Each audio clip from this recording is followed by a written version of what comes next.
I would now like to ask Reverend Ken Jones, representing the Revelstoke Ministerial Society, to provide a prayer.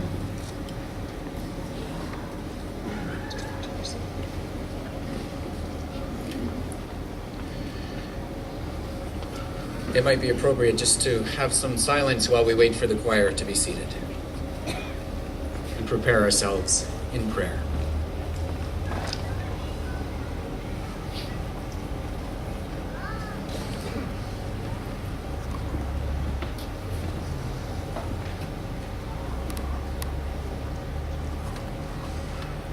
Gracious God, who is love, we are forever grateful for the incredible beauty of this creation. It is with awe and humility that we remember all our ancestors, men and women who have lived before us and through their actions have shaped the world and made us who we are this day. We come today to honor the people who had the vision of a country connected from sea to sea by rail. We remember those who gave their lives in this cause. The beauty that surrounds us here also has its great challenges. To place a railroad through this terrain is itself a major accomplishment. We know all too well, God, that your creation can be unforgiving when humans try to tame it.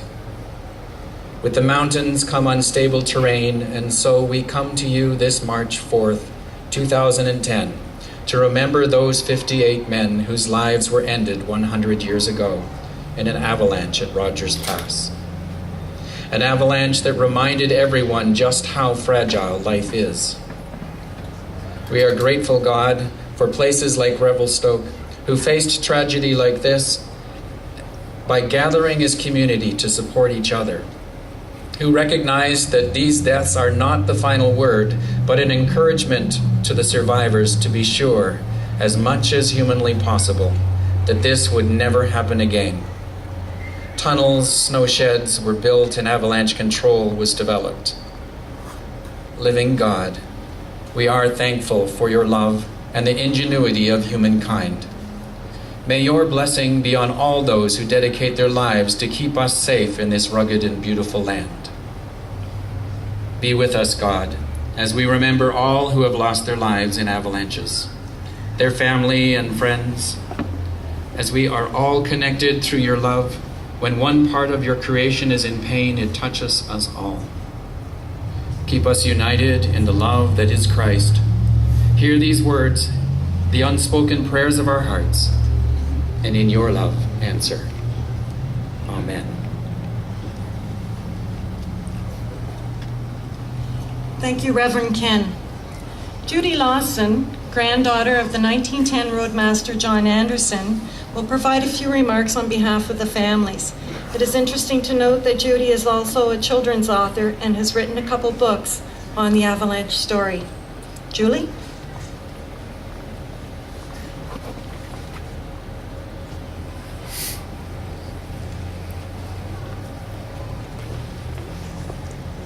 Thank you for inviting me. I am honored to be here tonight. The fact that I am here at all is because of a decision my grandfather, John Anderson, made the night of March the 4th. He had gone out with his crew to clear the tracks from the Cheops slide, and they had been working so hard and for so long, he completely forgot that he was supposed to have gone to make a progress report to Revelstoke. At a particular time, he decided to leave the site to phone in that report. Who knows what made him leave at that particular time?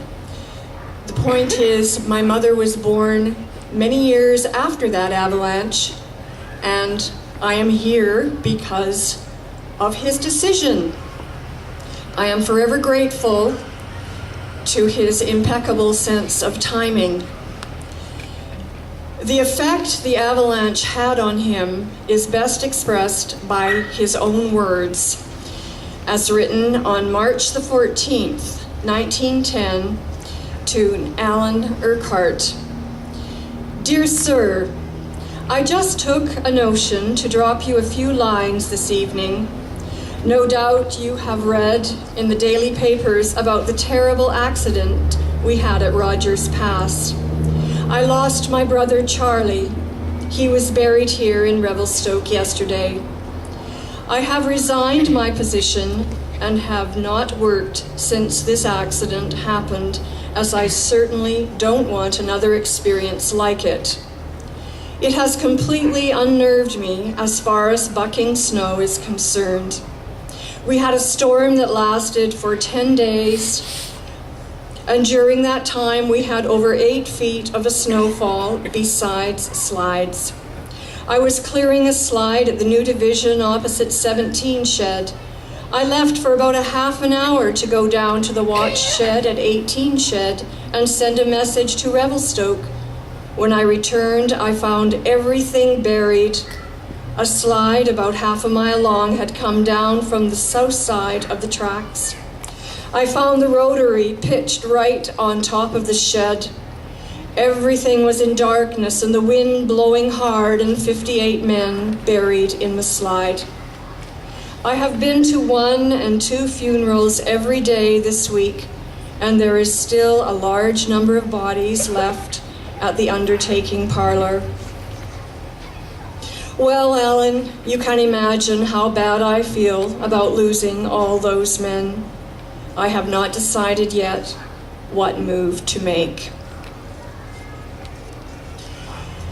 It is my privilege and honor to be here tonight to speak on behalf of the families that John Anderson has left behind, and in honor of all those, including my great-uncle Charles Anderson, who lost their lives that night. Thank you.